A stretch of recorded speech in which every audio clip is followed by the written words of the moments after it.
अस्सलाम वालेकुम। Welcome to the physics concepts. आज एक नए टॉपिक के साथ। जो टॉपिक है वो है सप्लीमेंट्री यूनिट्स।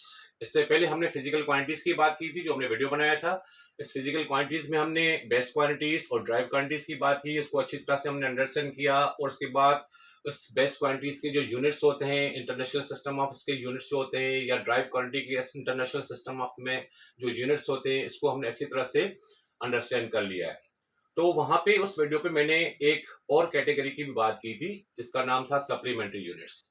तो सप्लीमेंट्री मोस्ट इंपॉर्टेंट है, इसको आपने अच्छी तरह से अंडरस्टैंड करना है, समझना है, मेमोराइज नहीं करना। अब क्या होते हैं supplementary units? The general conference on weights and measures has not yet arrange. अब तक उन्होंने मतलब इसको अरेंज नहीं किया, या इसको आप इसको कह सकते हैं कि इसको डिस्ट्रीब्यूट नहीं किया। Certain units of the SI. SI means International System, under either base units or drive units. These SI units are called supplementary units. मतलब अब तक ने जो जनरल कॉन्फ्रेंस हुई थी वेट्स एंड मेजर की, तो उसमें इसको डिसाइड नहीं किया गया, तो इसको डिस्ट्रीब्यूट नहीं किया गया, या इसको अरेंज नहीं किया गया। किसको? उस सप्लीमेंट्री यूनिट्स को। किसके अंदर? ना बेस यूनिट्स के अंदर, ना ड्राइव यूनिट्स के अंदर। तो इस यूनिट्स को हम क्या कहते हैं? इस क्वांटिटीज को हम क्या कहते हैं? इसको हम सप्लीमेंट्री क्वांटिटीज कहते हैं, या सप्लीमेंट्री यूनिट्स कहते हैं। इस सप्लीमेंट्री यूनिट्स में सिर्फ दो ही यूनिट्स हैं जो प्योरली ज्योमेट्रिकल हैं, जिसमें एक आपके पास क्या है? एक आपके पास प्लेन एंगल है, और दूसरा आपके पास क्या है? That is solid angle.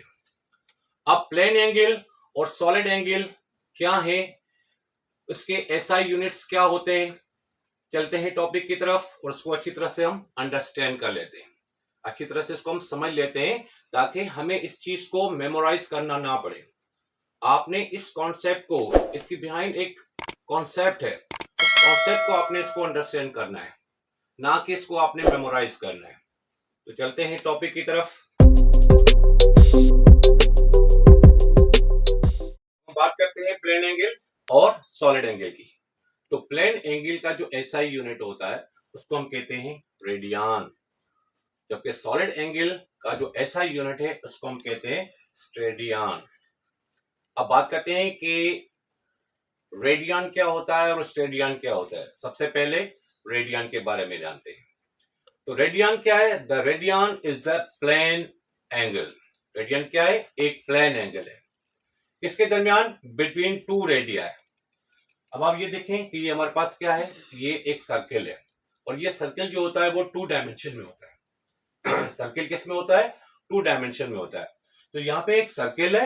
Circle में आप देखें कि सेंटर ऑफ सर्कल से लेके उसके सर्कमफेरेंस तक एक लाइन हमने ड्रॉ की हुई है, जिसको हम कहते हैं कि ये इसका रेडियस है।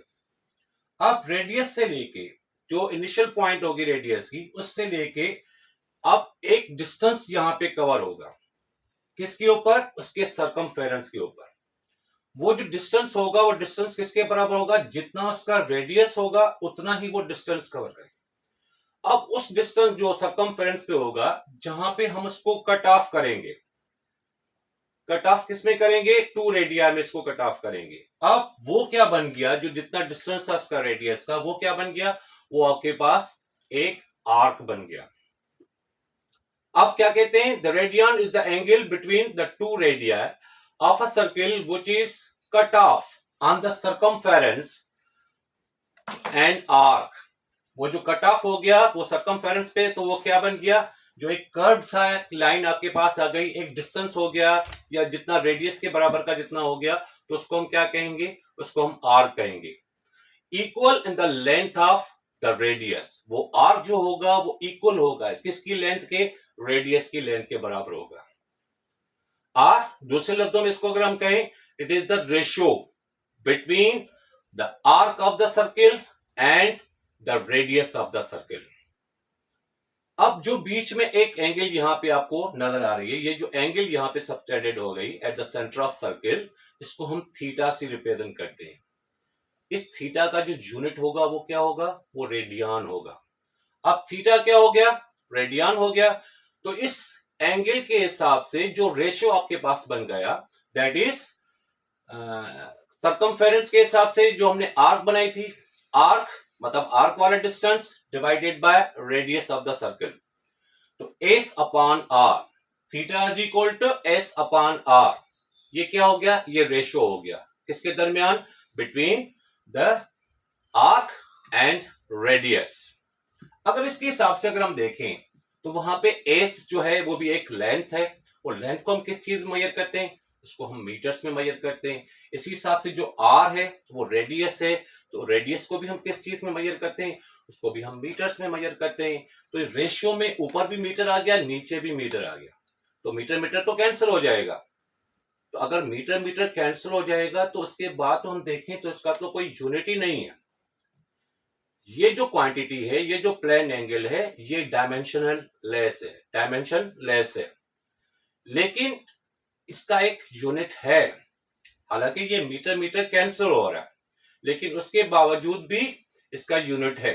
तो फिर इसका, लेकिन एक मखसूस मेजरमेंट के लिए इस रेशियो को एक नाम दिया गया, एक मखसूस मेजरमेंट के लिए इस रेशियो को एक नाम दिया गया जिसे हम रेडियन कहते हैं। तो रेडियन जो है वो इस प्लेन एंगल का क्या हो गया, इस प्लेन एंगल का यूनिट हो गया। तो आपने देख लिया कि किस तरह से ये एंगल जो है, प्लेन एंगल किस तरह से सबसेंड हो गई। एक सर्किल के हिसाब से इसके सेंटर पे बिटवीन टू रेडिया, और जो टू रेडिया जहां पे कट ऑफ करते हैं उसको हम क्या कहते हैं, इसको हम आर्क कहते हैं। आर्क हमेशा इक्वल होती है किसके, उसके रेडियस के। अब हम रेडियन क्यों यूज करते हैं, why we use radian. Degree जो है एंगल के लिए हम डिग्री भी इस्तेमाल करते हैं, तो डिग्री जो है उसे कॉमन पर्पस के लिए इस्तेमाल किया जाता है। जबकि जब हम साइंटिफिक क्वांटिटीज की बात करें तो साइंटिफिक क्वांटिटीज में हम रेडियन को है, जो रेडियन है उसको मोस्टली हम यूज करते हैं क्योंकि ये मोर फंडामेंटल है। अब आप देखें कि यहाँ पे ये जो सर्किल आपको नजर आ रहा है, इस सर्किल का जो टोटल सरकमफेरेंस है आपको पता है वो किसके बराबर होता है, that is 2 pi R. 2 pi R, R क्या होता है, इसका रेडियस होता है। अब आप देखें कि ये जो आपने एक आर्क बनाई, इस पूरे सर्किल में बाकी जो आर्क्स होंगे और कितने आर्क्स बनेंगे। एक आर्क तो आपको यहां पे नजर आ रही है।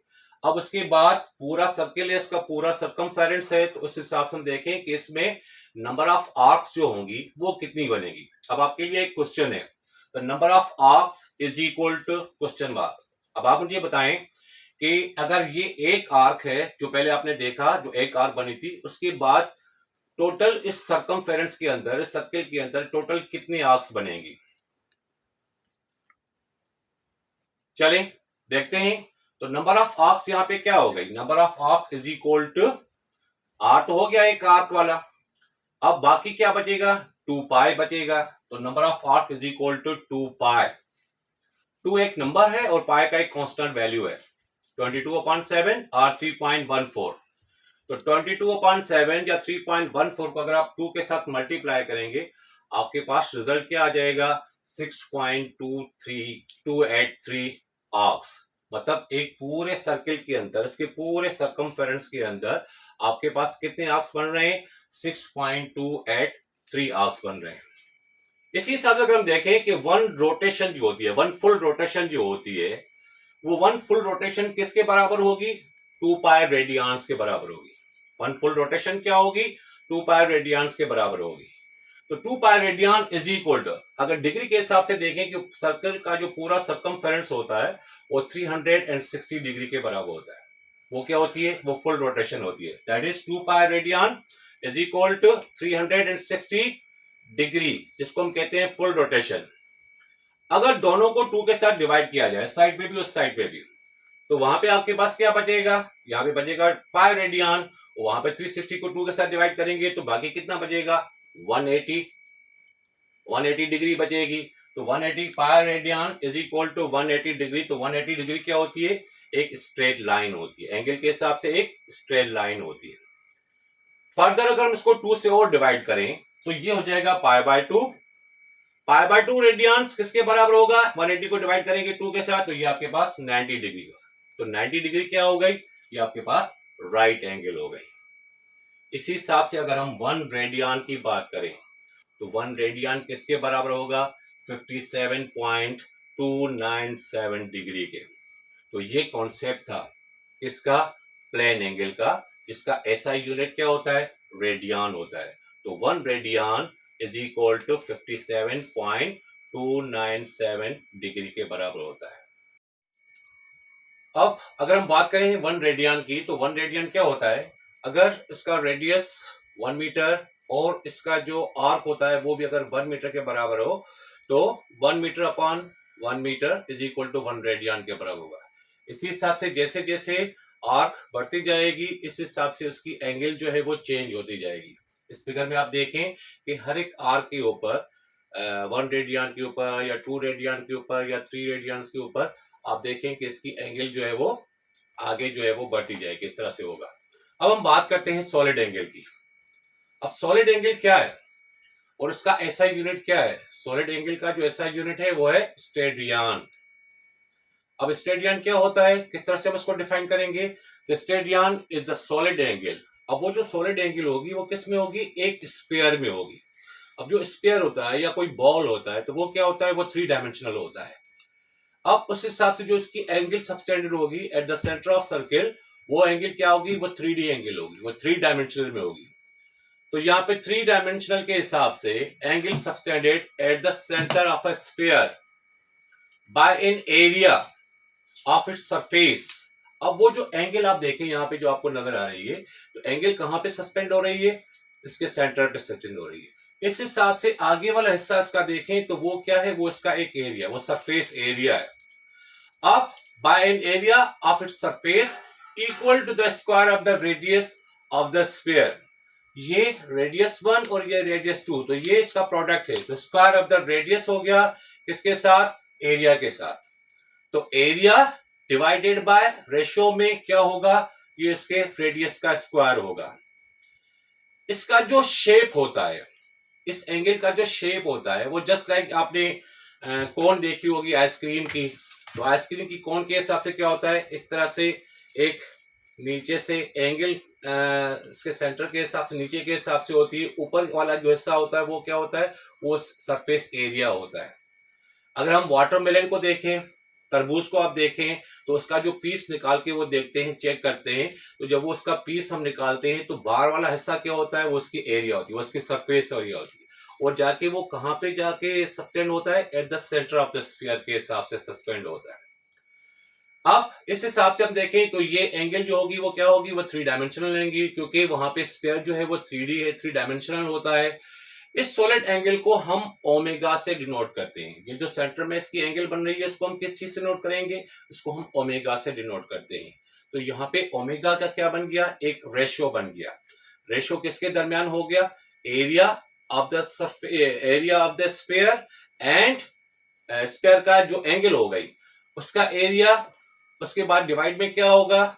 उसके रेडियस का स्क्वायर हो जाएगा। तो यहाँ पे omega is equal to area divided by R square. Area divided by R square. We know that area का जो यूनिट होता है वो मीटर स्क्वायर में होता है। तो यहाँ पे जो आर स्क्वायर है, रेडियस का स्क्वायर है, तो यहाँ पे भी क्या हो गया? इसके डिवाइड में वो भी मीटर स्क्वायर हो गया। तो मीटर स्क्वायर कैंसिल हो जाएगा। इस हिसाब से फिर देखें तो इसका कोई यूनिट नहीं बनता, क्योंकि इसका भी एक यूनिट है जिसको हम कहते हैं स्टेडियन। ये यूनिट किसका है? ये सॉलिड एंगल का यूनिट है। तो आपने देखा प्लेन एंगल, इसका यूनिट रेडियन था, इसको रेडियन को हमने अच्छी तरह से डिफाइन किया। अब आपने इस कॉन्सेप्ट को समझना है, इसको मेमोराइज नहीं करना। फिर आपने सॉलिड एंगल को देखा, सॉलिड एंगल का जो यूनिट होगा ऐसा यूनिट वो क्या होगा? वो स्टेडियन होगा। तो दोनों यूनिट्स आपने अच्छी तरह से देख लिए। इस सप्लीमेंट्री यूनिट्स में, इस सप्लीमेंट्री क्वांटिटीज में सिर्फ 2 ही क्वांटिटीज है, एक प्लेन एंगल है और दूसरा सॉलिड एंगल है। तो प्लेन एंगल 2 डायमेंशन के हिसाब से होता है, जबकि सॉलिड एंगल 3 डायमेंशन किसी स्फीयर के हिसाब से होता है। उम्मीद है आपको टॉपिक अच्छी तरह से समझ में आ गया होगा। अगर आपको ये चीज बिल्कुल क्लियर हो गई है तो आप चैनल को लाइक और सब्सक्राइब जरूर कीजिएगा, ताकि नेक्स्ट आने वाली वीडियो का आपको नोटिफिकेशन, प्रॉपर नोटिफिकेशन आपको मिलता जाए। Take care of you. अल्लाह हाफिज।